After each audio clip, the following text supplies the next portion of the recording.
My last railroad was basically Minneapolis and St. Louis through Mason City, Iowa, where I grew up, basically. We moved here when I was in third grade and moved right next to the main lot.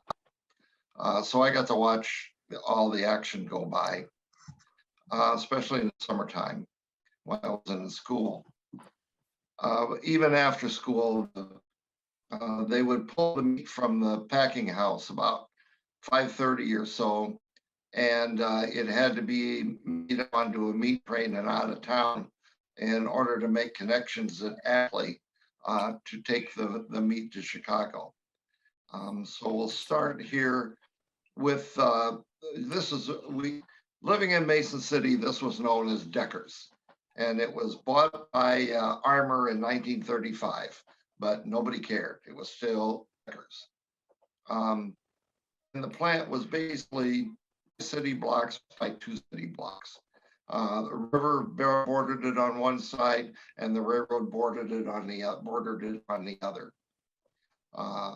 Right now, the only thing that's left of this mess is, I believe, this office building right here.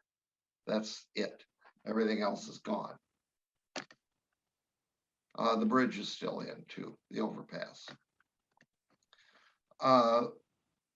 We can go through this. I don't have many slides, but if I just start and kind of work clockwise from the upper left, there were cattle pens and a can storage building would be in the upper left picture of the photo. And there was actually an alleyway that went from those pens. If I can get my mouse to work here, goes all the way back down here to this. This is the cattle kill back here. And then they brought it up, the meat up here for processing. But anyway, if we move along, this was the beef, basically the beef portion was back here. If I just put my mouse here, back here. This was the powerhouse.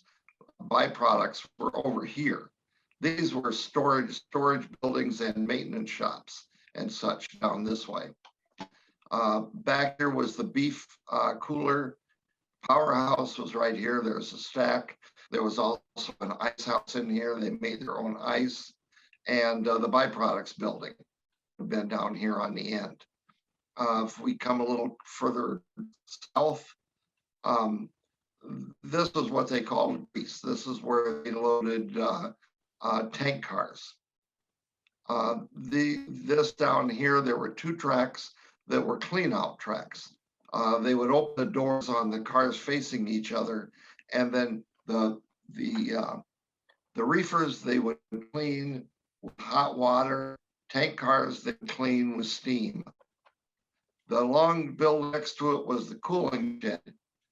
In the hot months, they would put the hoppers on the gondolas. Let me get my cars right. Put the reefers in there, and then pump cold air into it from the ice house down here. The pipes that come out. We'll show you that later. And they would pump that air into the cars because when the cars were pushed down here for loading, there were rails over the top, and they iced the cars at the same time as they loaded them. They didn't ice them elsewhere. They iced them while they were spotted for loading. We move over a little bit, you see these 2 tracks coming down here that where the cars were loaded. You'd have reefers along here and back here. There's another track. Well, we'll talk about that in a minute. Another track in here for hopper cars of coal, and then you had box cars up here by the byproducts. There was another track that came down and went into the building. They would load reefers in there. Also, tank cars were loaded here. Over here, where this track was like a team track, there were 2 of them here for supplies, and they had little carts that they would bring out and get what they wanted and take back into the plant. hogs were unloaded when they were unloaded by rail here, and then the hog hotel, what was called, was here, and the hogs run up and then brought over to the plant for dismemberment, and then they went down by gravity through the process. And there were also storage tracks outside the plant. Hope that's understandable, everybody. This is a little closer view from that same photo. Also, a similar map over here that explains just where everything was at. But you can see this yellow track been the one going back to the beef. The blue portion past that yellow one would be where they would unload the coal. Byproducts would be also on that blue. It's called fertilizer building, in the ice house was there. On the other side would have been all of the pork storage, where they loaded pork on the orange tracks, and then green track would have been for loading cars with tallow or crap. You'll see that this was all done about 12 years ago. So my memory isn't as good as it should be. All right, Clark, I'm here. Huh? I said I'm here. Okay. Tallow, what was tallow was beef, and what was pork rendering? pork was lard, tallow was beef. That's it, lard and tallow. Thank you. Okay, this is Doug's version of the packing house. He did a really good job. You can see the Hog Hotel, the long storage for hogs, basically the livestock pens, the track going into the building with the tank cars on it, and then the tracks where they would load reefers and byproducts underneath the was it the dining room? Huh? Wasn't it the dining room above that tank track? There was yes, somewhere down here, because they had a runaway once and smashed. There was an office. Let me back up one while we're talking stories here. Down back in here, there was an office, and they had a runaway once that smashed into there, because this is all downhill. And it smashed in down there and injured a bunch of people, including Gene Green's relative that worked there in the office. There was also an alleyway. I don't know, we'd have to look at a proto photo. But anyway, Doug did a really nice job with this. There's Hog Hotel as known. If you go back, Clark, go back. Oh, there's the alleyway. Yeah. Yeah. I was going to say that you can see it in the shadow. Yes, back there. Yeah. But they smashed one car into another car, and it ran up and went through that alleyway that went to the cafeteria. I think that's how the story went.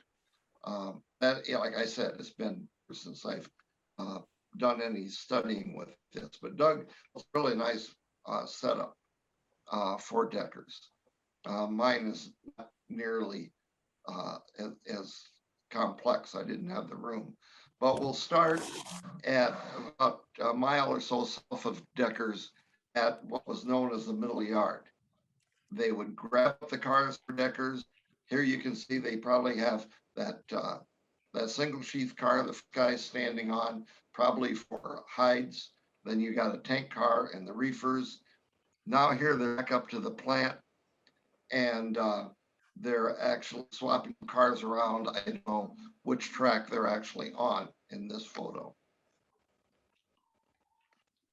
But this is what I had room for on my layout. I think it's 20 inches by about 8 feet.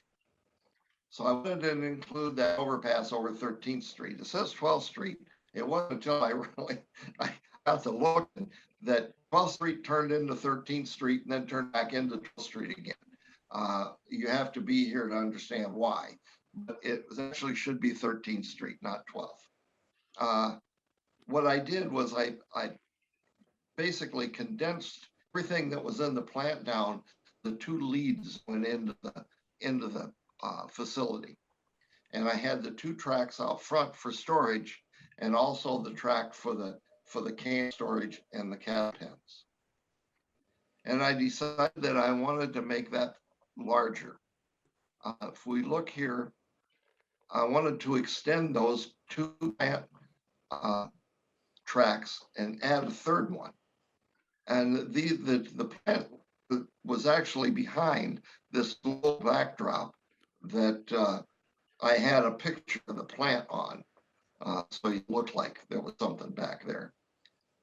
So that's my plan here. And I'm sorry, we'll go through some more stuff. On those two leads, if you look at the cooling shed, the car line, it was called, where they cleaned the reefers and the tank cars. And they also went down to load the cars out. Back here by the powerhouse, if I can get it right in here. This all came off of that, the back lead, I'll call it. The front lead came down here and was there unloading supplies onto a wagon. Came down here and went into the plant on this shorter track, loading tank cars and a reefer or two. And if there were stock unloaded, they would have been done here. That was pretty much all done. But this shows a job aid for when we operated the layout, about how the cars were supposed to be shoved back in there. You can see that there was beef and pork for loading for reefers. You could put two hoppers at the powerhouse, you had them. You could put a car at the ice house, because they would get in, crap, can't think of it now, chlorine for making ice. Then there were two spots at the byproducts, and then the cooling shed had enough room for 3 reefers. On the front track, you had 1 car for meat, 2 tank cars, 2 for supplies, and 2 for the house. That was what we could shove in order. There was also room for 1 stock car and 2 box cars at the can factory. Not always would you have that, but you would always have these 3 reefers. You can see there's 2 reefers on the back track, 1 reefer on the front track, and 2 tank cars. That was a constant. And so what would happen is the car shed would get moved down to be loaded at the end of the track. This job would take, I don't know, an hour and a half, 2 hours to operate this job. This is the same thing, but now I've added a 3rd track. So now the 3rd track has the clean out and the inspection and the cooling shed. So we have room for 2 tank cars, 4 reefers if we choose to, and because we're gonna have 1 reefer that's going to be bad order, and it'll have to be taken to the rip track for repair. And then 3 reefers in the cooling shed. So basically, we've got our 2 tank cars. We're going to use 3 reefers from the inspection and 3 reefers in the cooling shed. And if you'll notice on the front 2 tracks, the middle track, there are 2 reefers, and on the front track, there's 1 reefer. That's our 3 reefers. So the 3 reefers in the cooling shed are going to replace those 3 reefers, and the 3 reefers that are in the inspection area are going to move to the cooling shed.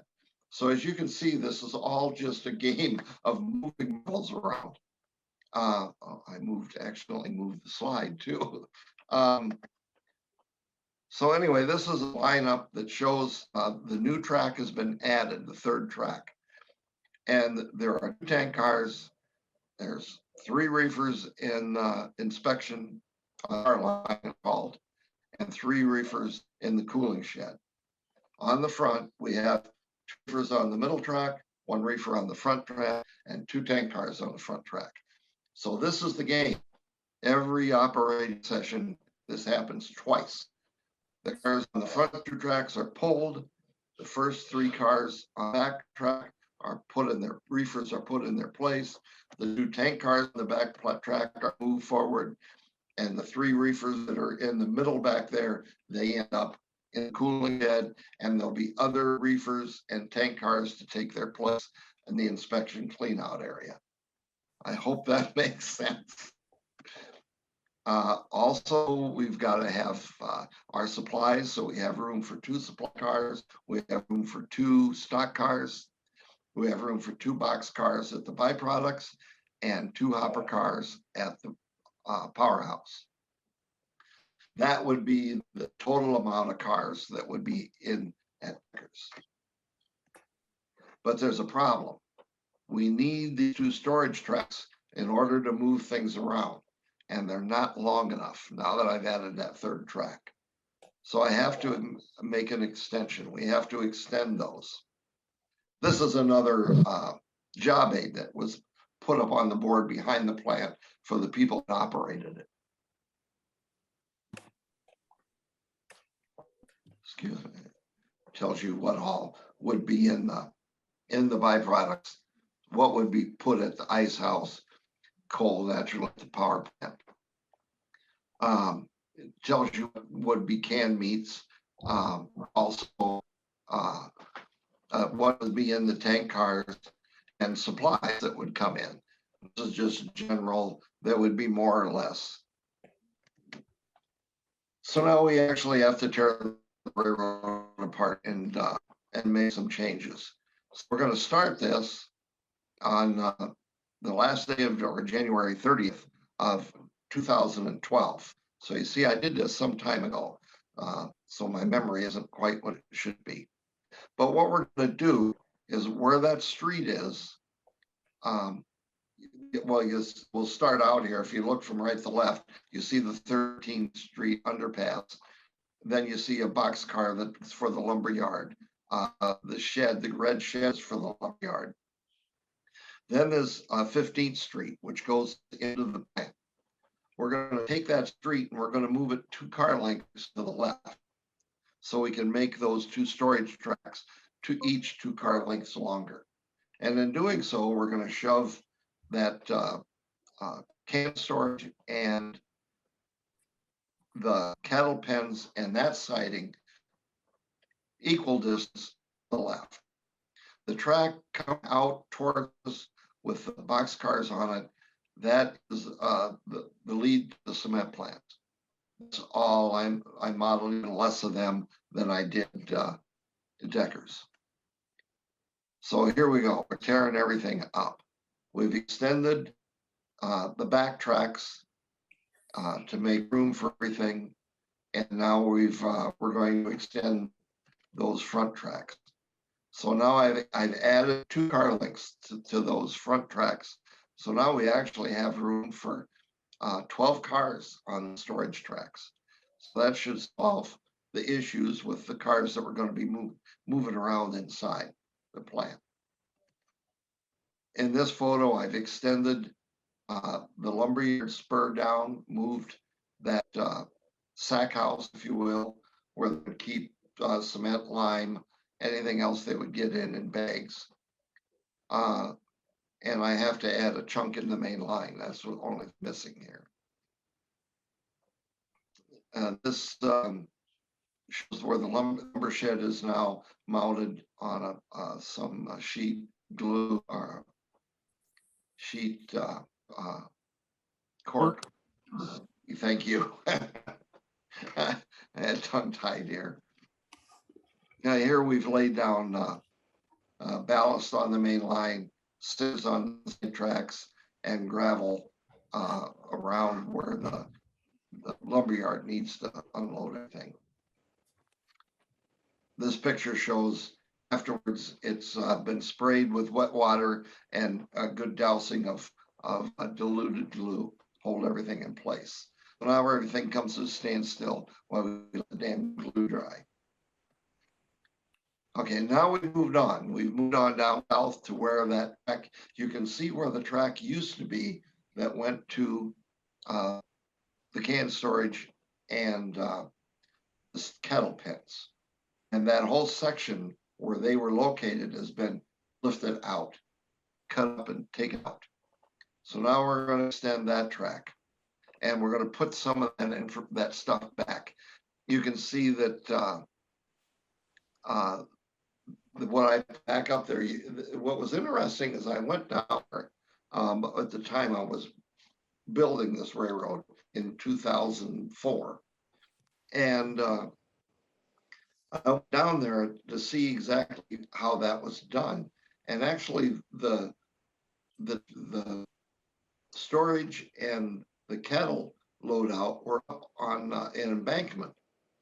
So they would actually just basically put a board down, if you will, between the stock pens and the stock car and run the cattle out. I'm sure they had something better with size on it. And as you can see, there were these cement piers where they could run a forklift out and or some other kind of equipment to get what they needed out of the cars and then reel it back into the building. So that's where that new position is going to be. You can see the track, but the switch has been moved and the track has been moved farther to the left. Now everything's in place, ballasting that track with some cinders. And you can see that I've extended those 3 in-plant tracks and put a view block up at the end. In this photo, track is done and the stock pens are in place. Whenever you're doing this kind of work, things get a little messy. I know a lot of people that are really neat freaks, and they haven't got to building scenery yet. So they're either in for a big surprise, or I am if they do it without making a mess. So this is my view of the cement plant. If you go down 15th Street, you can see the Hog Hotel on the right of the street, and there's an alleyway over the top to get to the plant, which is on the left. And there's some armor reefers sitting on there to show that they're much lower than the ground up here. These tracks are all finished now, been ballasted, ground foam and static grass. The fence along the outside of the plant has been extended, so it covers that whole view block. Now we've put the can storage building is back in place, and that part's all been back in a fixed position. So basically, is there 31 days in January? I believe so. Mm-hmm. Anyway, I did all this in about 4 days, 5 days. So 15 hours, it says at the bottom. But as you can see, if you look at the top photos before and the bottom photos after, the only thing that's really noticeable is that the street got moved down. And what was interesting is when the guys come to operate the next time after I did this work, no one ever noticed. It's all this trouble, 15 hours of work, and nobody even noticed. But, you know, I needed some more room on that back track in order to shove as many cars in there as I wanted to. So I took that block that it was at the end and cut a piece out of it and ran that track inside the can storage building. So I had room for one more car. And then this shows that most of that car going inside where the building would be. And then here's the building after I modified the end of it. So that car disappears inside the building. That little scrap of paper there, it would be to tell the operators when they brought a car down cans, which door to spot it at, if they had a car of cattle for some reason. I don't think we hardly ever did, but if we did, it would shoot spot it at. This shows the switch that I added coming back to the right from where those tracks were, or the back lead was. I put that switch in. On this railroad, I use Pico code 75 track. At the time, I wanted a smaller rail than code 80 or code 100, and I wanted number 5 turnouts, and go was what to go with. It was kind of interesting when Jason started building his railroad. He wanted both number 5s and number 6s. So we bought the number 5 Picos and number 6 microengineering.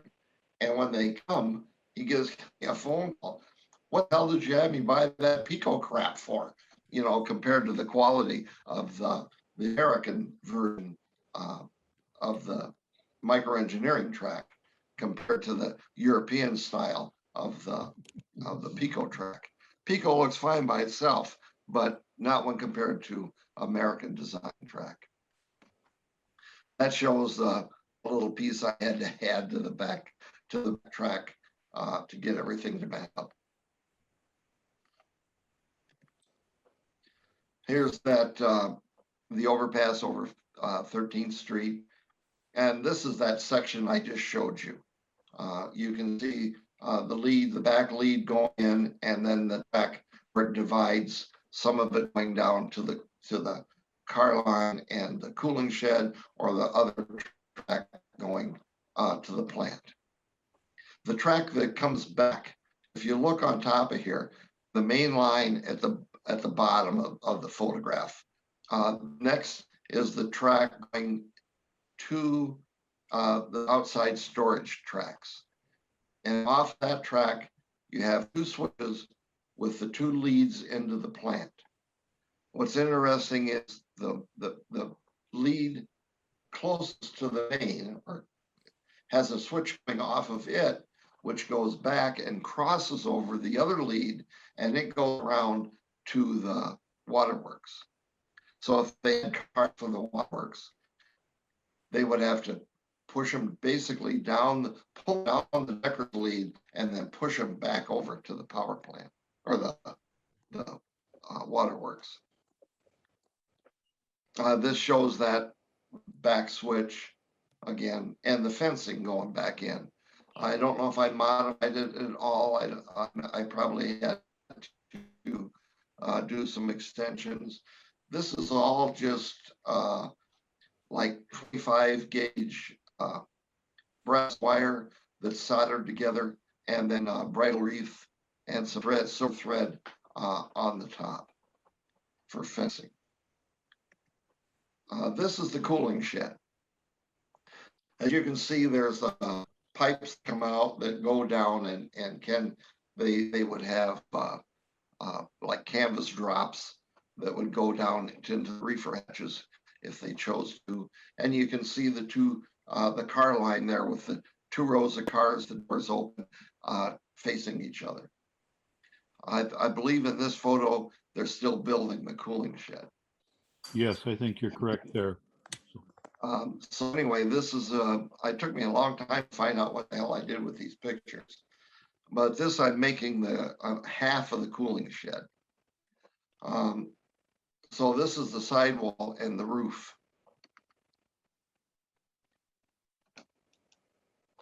Here I put the sidewall up just to see where the roof is going to go, and I glued a round piece of rod to hold the roof against the backdrop. Here I put a piece of the roof on to see how I like the pitch. Another view. This is a close-up of the roof. There was that basic gap for air to circulate between the main roof and the cupola, or the clerestory portion of the roof. So now here the thing is, all the extra supports have been added to the vertical I-beams. I basically I painted the styrene, the um, corrugated styrene. I painted that with a silver and gray mixture to come up with basically a galvanized look. And then I scribed lines on it with a pencil, and then used pan pastels, a light gray and a dark gray, to try to give some kind of depth to it. So where the light gray is would overlap the dark gray portions.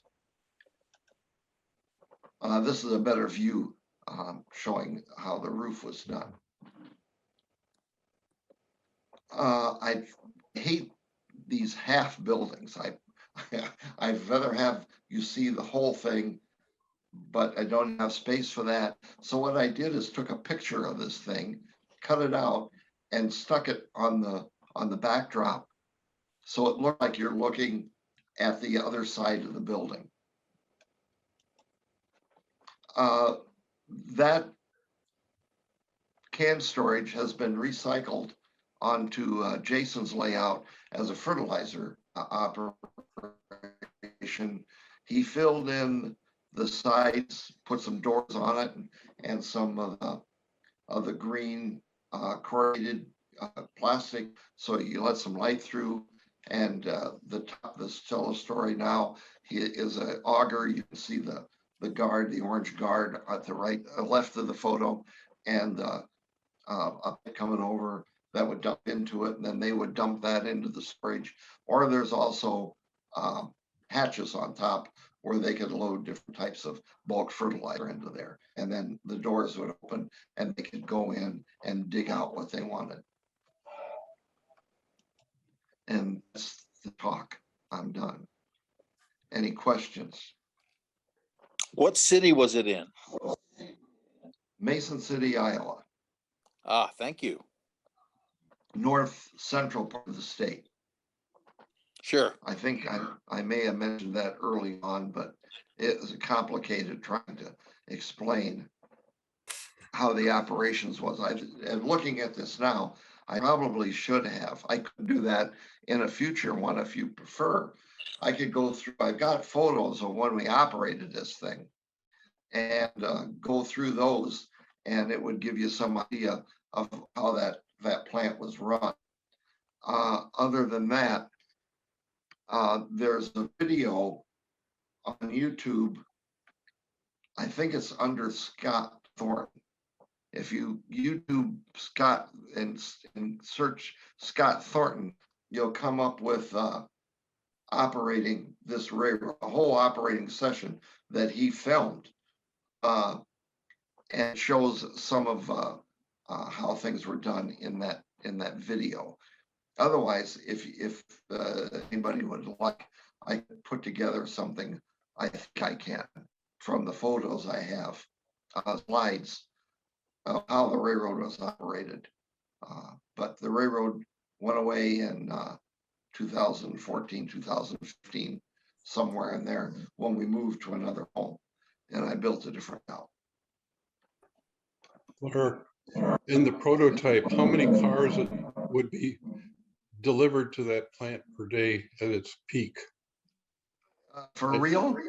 For real. I think, I used to stand and watch them stand from me to you and watch them pull the cars out of there in the evening. And I never ever counted them, but I've been told anywhere from 15 to 30 cars would come out of there a day. So they would put that many in, but they had storage tracks so they could hold more. And I talked to a fellow that used to work this job back when I was doing research, and he says there were days when they would actually not pull all the cars. They would leave some and then pull more cars, save them, and then pull more cars on another night. I forget the reasoning why they would do that, but that's what he said. He even gave the track numbers where they would move cars to. But yeah, so anywhere from 15 to 25, 30 cars. Yeah. In my research, I found they averaged 25 reefers a day loaded, and on heavy weekends, anticipated weekends like Thanksgiving, Easter and stuff, they would load up to 40 reefers. And that does not count, the stock cars coming in and out, the box cars, the tank cars. That's just reefers, 25 reefers a day, up to 40 for a holiday weekend. So There was a job dedicated to working that plant. And then they would go off duty. I think they worked 8-4, if I remember right. It doesn't matter. But I think that's then right. another job, the job my dad worked on, would go to work at 5. And their first job would be to go down to the plant, pull all the loads, take them down to that middle yard and make up a train that was going to go south. That would be their, it was called the Decker Meat Express and the DMX. And I think it was train 31 or 32. And that was, or 32 or 33, one of those. And so did they have a dedicated motive power to do all this work? yes, there was an engine at store. There was actually 2 engines kept at Mason City. The one they were going to use and a protection engine. And that was always, they were in the roundhouse. There was an engine house that would hold 4 locomotives, 2 tracks. This train would come up, a local would come up overnight from Marshalltown. And when they took their rest, their 8 hours rest, they would use that engine on one of the 2, either the Decker's job, it's been years since I studied this stuff, but they would use it either on the Decker job or on the job, what they called the cement plant job, the job that went out and did the cement plant and the other work around town. So they utilized that locomotive that was basically being rusted. And then when that crew came back on duty, they would take that locomotive, hook onto that train that the second shift had put together, and then head back south. It makes sense. Yeah, in the late 40s, they were using a 44 tonner to work the plant. And then about 51, they switched to using an RS1, which allowed them to pull more loads out. So and that's what I recall from some of the stuff Clark had, stories he collected that he's long forgotten. Yeah, the only story I remember about the 44 tonner is I asked that fella that used to be actually the switch foreman on that job. And I asked him, my dad's name was Mark, and I asked him that how many cars would that 44 tonner pull out of the plant? And he said, if I went in the engine and said, Mark, let's go, he didn't ask how many cars we were pulling. And that was the story I got. They just went with whatever they tacked on, sand or whatever they had to do to get back up. It was all from basically from the south end of town to Deckers was all downhill. So they've had cars that would get away from them in what was called the middle yard. And if they didn't derail on the switches at the south end, they would go all the way down to where Deckers was, and then just kind of roll back and forth and sit there on top of that bridge. Or if they got away from them in the plant, then they would do damage, crashing into things and hurting people also. So it was, it was not a safe job by any means.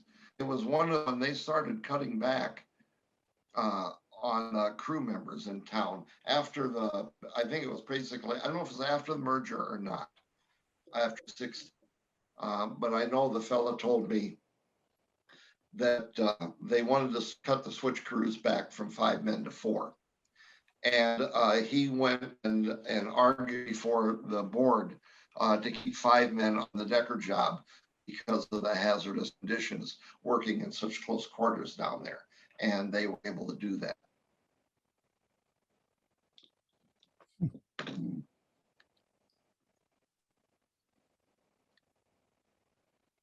Thank you, Clark. That was great presentation and lots of great information.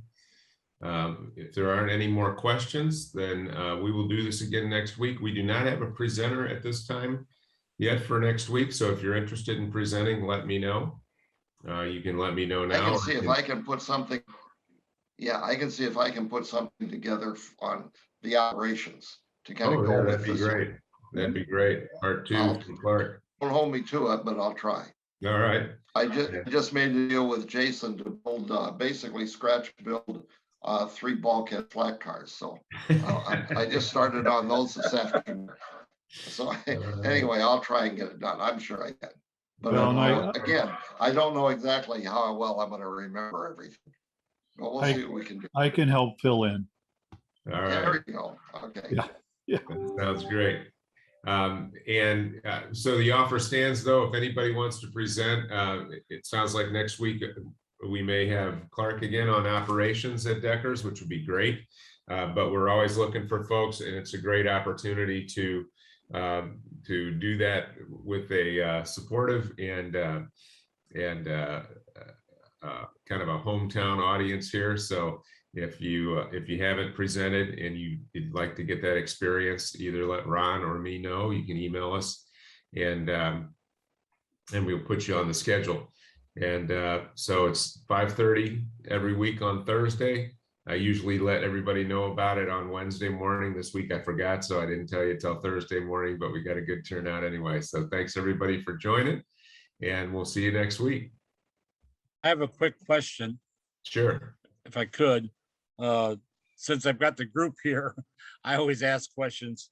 Does anybody have any O-scale equipment, 3-rail? Does anybody know anything about it? The reason why is I think most of you know I do 3D printing and I make these ballast spreaders. And I've got a request to make a ballast spreader for Gargrave's O-scale track. I can't find any. I've got a piece of Atlas. And I was wondering if that is close enough to Gargrave's, if anybody knew any information about O-scale track. Apparently not. No. Crickets. Of course, Rich does O-scale, who was out with us last week at Elkhart. I'm blanking on his last name all of a sudden. Who was that, Ron? Cobridge? Yeah, Rich Trowbridge. He's a big O-scale guy, so he'll help you. I'll shoot him an email. Yeah. Yeah, the guy, I thought the guy that was asking about it was talking about Lionel, and I've drawn something up for Lionel. And then right at the last minute goes, okay, Gargrave's track, we'll see in a couple of weeks. I'm like, oh, Yeah. I didn't even know they okay. were still in business. John, this is Dave Nelson talking. Gargrave's track is somewhat similar to those Ross switches that are out there. I mean, it's a very nice track. I've seen the stuff. But what I suggest you do is have him take a piece of a track to a copier and just send you a Xerox copy. Okay. All right, thanks. And That I would guess I'll call him up and have him give me the dimensions too, because, give you the tie spacing and seemingly anything else you need. all right. Thank you very much, Dave. All right. Well, everybody have a nice evening. We'll see you next week. Thanks for coming. Thanks, guys. Thanks, Clark. Yep. Great job. Appreciate it. Yep. Enjoyed Thanks, it. Mark. Yep.